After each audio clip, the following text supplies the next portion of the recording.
Γεια σας παιδιά, σήμερα θα κάνουμε μια φάρσα έξτρα.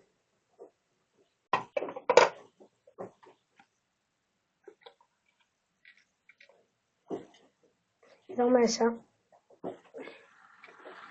θα γεμίσουμε νερό.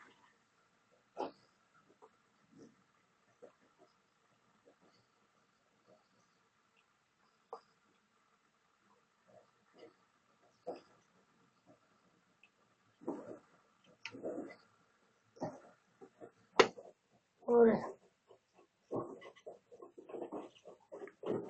Θα το σκουπίσουμε βέβαια.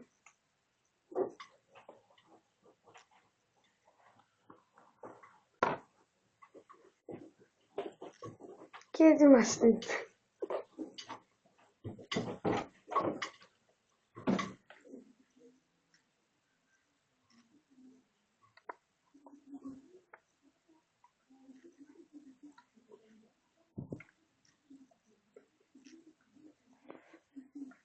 Γεια σας.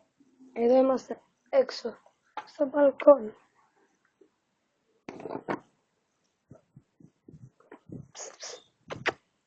Εκεί. Όπως βλέπετε με το που ανοίγεται το καπάκι. Κάτω από τον κήπο υπάρχουν μερικοί άνθρωποι. Γιατί κάτω είναι κήπος.